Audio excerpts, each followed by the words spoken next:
Decode the world unfiltered.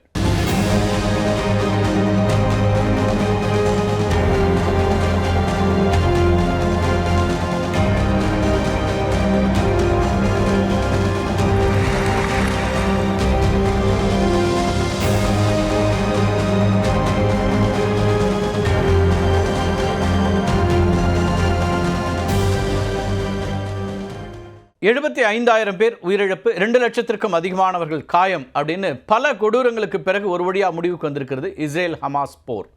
இது பற்றி தான் இன்றைக்கு டீகோட் பகுதியில் பார்க்க இருக்கிறோம். காசாவில் அமைதி ஏற்படுத்துவதற்காக அமெரிக்க அதிபர் டொனால்ட் ட்ரம்ப் முன்வைத்த 20 அம்ச திட்டத்தை அதிகாரப்பூர்வமாக ஒப்புதல் அளிக்கப்பட்டிருக்கு. திட்டத்துக்கு இந்த போர் நிறுத்தம் நீடிக்குமா, காசாவில் அமைதி திரும்புமா அப்படிங்கிற கேள்வி தான் உலகம் முழுக்க எழுந்திருக்கிறது. இப்போது நம்பிக்கையும் பிறந்திருக்கிறது. ட்ரம்ப் முன்வைத்த முதற்கட்ட திட்டத்தின்படி ஹமாஸ் வசம் இருந்த கடைசி 20 இஸ்ரேலிய பிணை கைதிகளும் விடுவிக்கப்பட்டிருக்கிறாங்க. செஞ்சிலுவை சங்கம் மூலமாக இஸ்ரேல் இராணுவத்திடம் ஒப்படைக்கப்பட்டிருக்கிறாங்க. அதே மாதிரி இஸ்ரேல் சிறைகள் அடைக்கப்பட்டிருந்த 2000 பாலஸ்தீன கைதிகளும் விடுவிக்கப்பட்டிருக்கிறாங்க.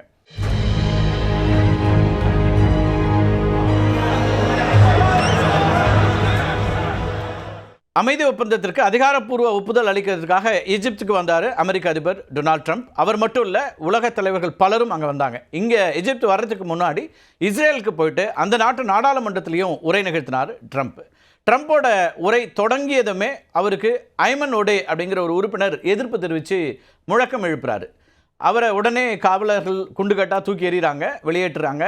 இதற்கு that was a very efficient அப்படின்னு சிரிச்சுக்கிட்டே பதில் சொல்கிறாரு ட்ரம்ப்.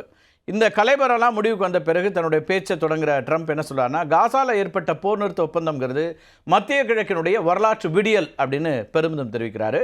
ட்ரம்ப்போட உரைக்கு இஸ்ரேல் நாடாளுமன்ற உறுப்பினர்கள் எழுந்து நின்று கரவொலி எழுப்பி வரவேற்பு தெரிவித்தாங்க. இந்த காட்சிகள்லாம் நம்ம பார்த்துருப்போம், இப்போ நீங்களும் பார்க்கலாம்.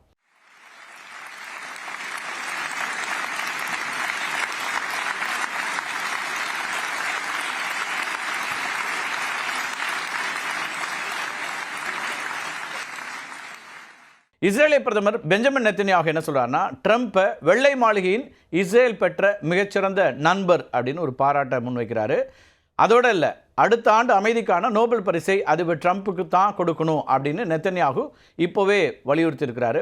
உங்களுக்கு தெரியும், ட்ரம்ப்புடைய ஆகப்பெரிய கனவு இந்த ஆண்டு தகர்ந்தது, அடுத்த ஆண்டாவது கிடைக்கிறதா அப்படின்னு பார்க்கணும். நெசட் உரையை முடித்துக்கொண்ட ட்ரம்ப் உடனடியாக எகிப்துக்கு கிளம்புறாரு. இஸ்ரேலுக்கும் ஹமாஸுக்கும் இடையிலான போரை முடிவுக்கு கொண்டு வருவதற்கான அமைதி மாநாடு ஷர்ம் எல் ஷேக் நகரில் தான் நடைபெற்றது. அமெரிக்க அதிபர் டொனால்ட் ட்ரம்ப், அதோடு இல்லாமல் ஈஜிப்தோட அதிபர் அப்தல் ஃபத்தா அல் சிசி, அவங்க 2 பேரும் இணைந்து தான் இந்த மாநாட்டை நடத்துகிறாங்க. இந்தியா சார்பில் பிரதமர் மோடி பங்கேற்கல, ஆனால் அவருடைய சிறப்பு தூதராக கீர்த்திவர்தன் சிங் பங்கேற்றார். இது மட்டும் இல்லாமல் உலக தலைவர்கள் பலரும் இங்கே பங்கேற்றாங்க. ஐநா அவையினுடைய பொதுச் செயலாளர் ஆண்டனியோ குட்ரெஸ் பங்கேற்றிருந்தார். ஜோர்டான் மன்னர் அப்துல்லா II அவரும் பங்கேற்றிருந்தார், 2வது அப்துல்லா. கத்தார் பிரதமர் Sheikh Tamim bin Ahmad Al Thani அவரும் பங்கேற்றார்.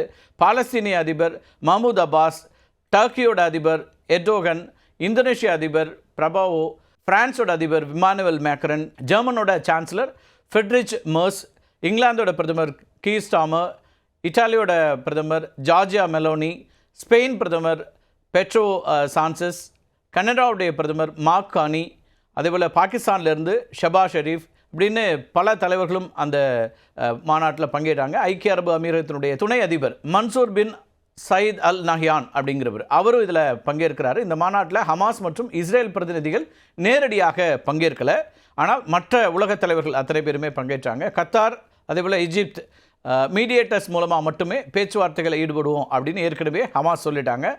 மாநாட்டை நடத்தக்கூடிய எகிப்து இஸ்ரேலை அழைக்கவில்லை.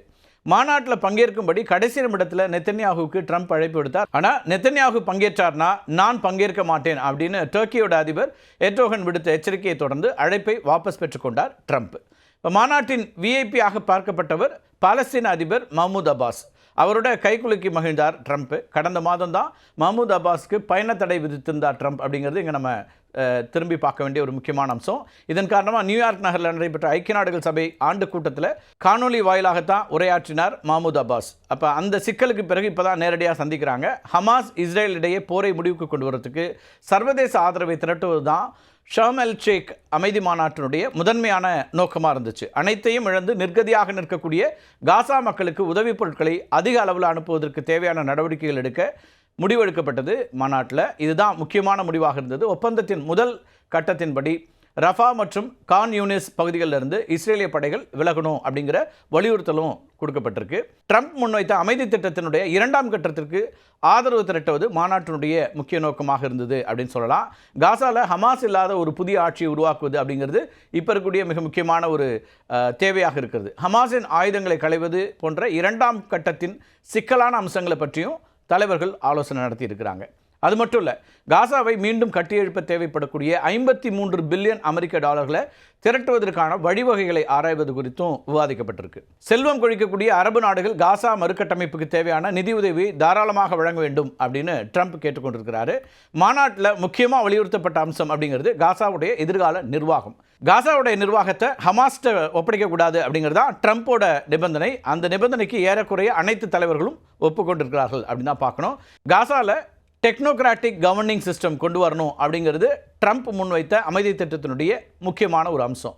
அது என்ன டெக்னோக்ராட்டிக் ஆளுமுறை அப்படின்னு ஒரு கேள்வி எழலாம் உங்களுக்கு. டெக்னோக்ராட்டிக் கவர்னிங் சிஸ்டம் அப்படிங்கிறது முடிவெடுக்கக்கூடிய அதிகாரத்தை அரசியல்வாதிகளிடமிருந்து எடுத்து சிறப்பு தொழில்நுட்ப அறிவு மற்றும் நிபுணத்துவம் கொண்ட நபர்கள்ட்ட ஒப்படைக்கிறது. சுருக்கமாக சொல்லணும்னா தொழில்நுட்ப வல்லுநருடைய ஒரு ஆட்சி அப்படின்னு கூட அதை பார்க்கலாம். இந்த முறையில் நிர்வாக முடிவுகள் உணர்ச்சி அல்லது அரசியல் சித்தாந்தங்களின் அடிப்படையில் எடுக்கப்படாது அப்படிங்கிறதுனால தான் இப்படி ஒரு ஸ்கீம், இந்த திட்டம் வரணும் அப்படின்னு பார்க்குறாங்க. மாறாக இந்த முறையில் நிர்வாக முடிவுகள் உணர்ச்சி அல்லது அரசியல் சித்தாந்தங்கள் அடிப்படையில் எடுக்கப்படாது அப்படிங்கிறதும், அதுக்கு மாறா புள்ளி விவரங்கள், அரசியல் தரவுகள், அது மட்டும் இல்லாமல் பகுப்பாய்வு இந்த அடிப்படையில் எடுக்கப்படும் அப்படிங்கிறது தான் அதனுடைய சிறப்பம்சம் பார்க்கப்படுது. பொருளாதாரம், அறிவியல், பொறியியல் அல்லது மேலாண்மை போன்ற துறைகளில் நிபுணத்துவம் உள்ளவர்கள் ஆட்சியாளர்களாக இருப்பாங்க.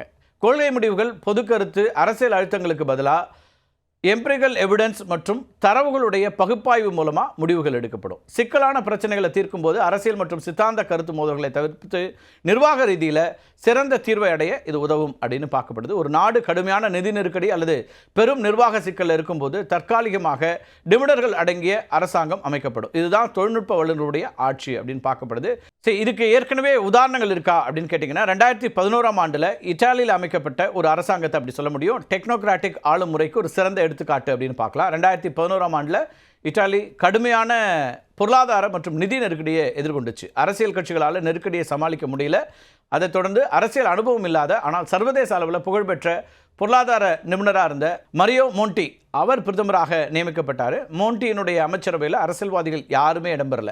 அதுக்கு பதிலாக நிதி, பொருளாதாரம், சட்டம் மற்றும் தொழில்நுட்ப துறைகளில் ஆழமான நிபுணத்துவம் பெற்றவர்கள் அமைச்சர்களாக நியமிக்கப்பட்டிருந்தாங்க. இந்த அரசாங்கத்தினுடைய பிரதான நோக்கம் என்னவாக இருந்துச்சுன்னா பொருளாதார சிக்கல்களுக்கு விரைவான தீர்வுகளை கொண்டு வந்து நெருக்கடியை சமாளிக்கிறது அப்படிங்கிறது அவங்களுடைய முக்கியமான பிரதானமான நோக்கமாக இருந்துச்சு. 1.5 ஆண்டுகள் ஆட்சியில் இருந்த மரியோ மோன்டி கடுமையான நிதி கட்டுப்பாட்டு திட்டங்களை அமல்படுத்தினார். வரி உயர்வுகளையும் செலவு குறைப்புகளையும் கொண்டு வந்தார். மோன்டியோட இந்த உறுதியான நடவடிக்கைகள் அப்படிங்கிறது இத்தாலிய பத்திரங்களுடைய சந்தை நம்பிக்கையை மீட்டெடுக்கவும் கடன் வாங்கும் செலவை குறைக்கவும் உதவுச்சு அப்படின்னு பார்க்கலாம். அதாவது பாரோவிங் காஸ்ட் இருக்கு இல்லையா, அதை குறைக்கிறதுக்கு உதவுச்சு.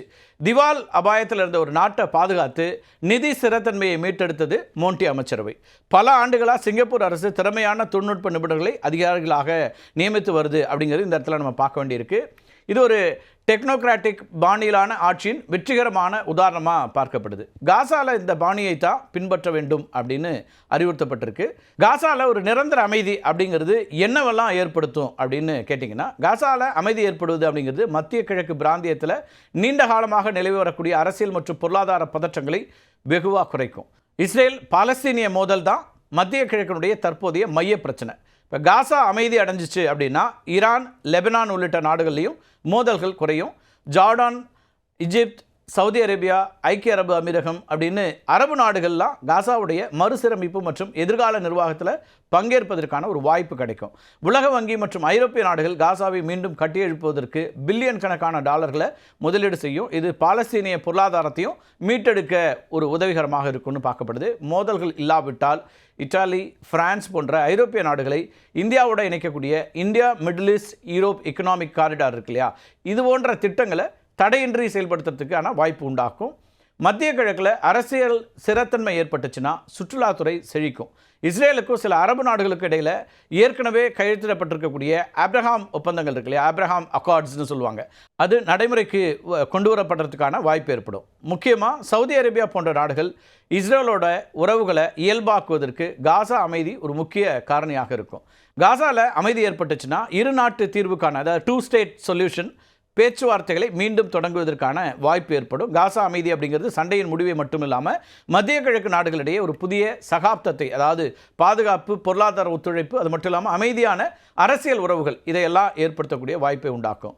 புதிய மத்திய கிழக்கின் உதயத்திற்கு அடித்தளமாக இது அமையலாம் அப்படிங்கிற எதிர்பார்ப்பு இருக்கிறது.